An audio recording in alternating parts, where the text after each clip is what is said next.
Alright guys, what's up? Team 3D Math. This is Megan here. This is another problem similar to the previous one, just with more intimidating numbers. And it's gonna get harder and harder because I know a lot of you guys get different questions on the exams. So for the guy that was asking about the how to factor numbers like this, well first you gotta remember that the z is the same thing as the x, right? So that's common sense. Next thing you want to know, if you watch the other video, I recommend you watch that. That's when I go into more detail.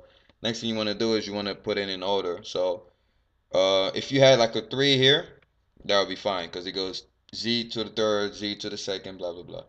But this is z to the 1, so this is not in order. You want it to be from the highest exponent to the lowest exponent. So you're going to rewrite that as 70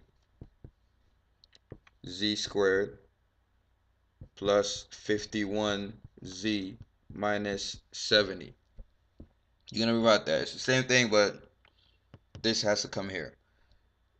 Now the next thing you want to do is, if you're using my method, like I said, I like doing the trial and error method better, because if you're doing it in your head and you had a bad day, you didn't eat enough candy, you might mess up and think you got the right answer when you actually don't. So first you try to see if you could factor any numbers out. Obviously you can't, because 51 is a prime number, I believe. And yeah, so you can't factor a number out. You can't factor a z out because 70 doesn't have a z. So you go into the next step, you draw your parentheses. And like in the method that I like to use is you look for what multiplies into 70z squared. Well, what goes into 70? You know, you have 7 and 10, and you have 35 and 2. So you have me right here. You have 7 and 10. You have 35 and 2.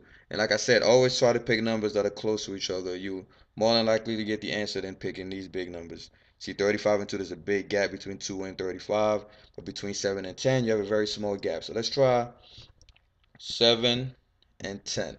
You want a z squared, so 7z and 10z.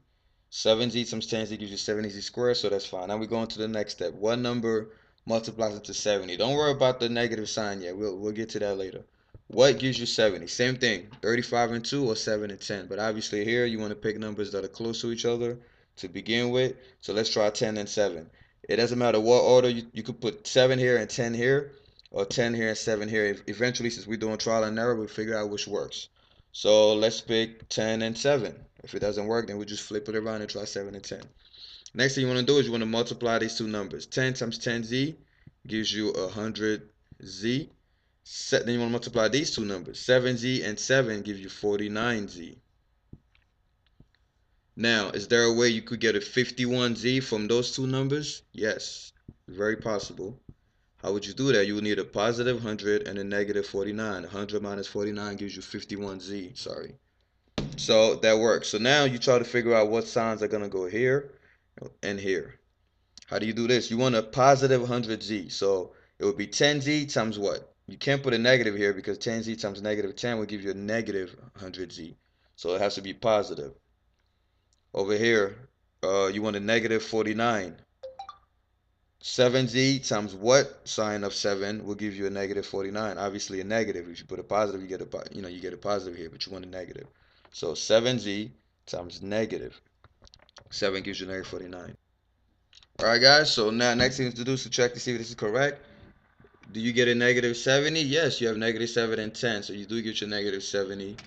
And yeah, that's the answer. So now the final result would be what's already written here: 7z plus 10 and 10z minus 7, and it just happens to work out. Now if we had tried putting a 7 and a 10 here, this is what would have happened. Let's say we had tried 10 and 7 and trying to get 70, right? We'll do 7 times 10, we get a 70, and we'll do 7 times 10 here, we get a 70. Can those two numbers give you a 51? No. So that's why it was smarter to start off with the other way around. But like I said, trial and error is the best way to do these kind of problems. Unless you advance it, you could do everything else in your head. Hope that helps. Like the video, subscribe, Team 3D.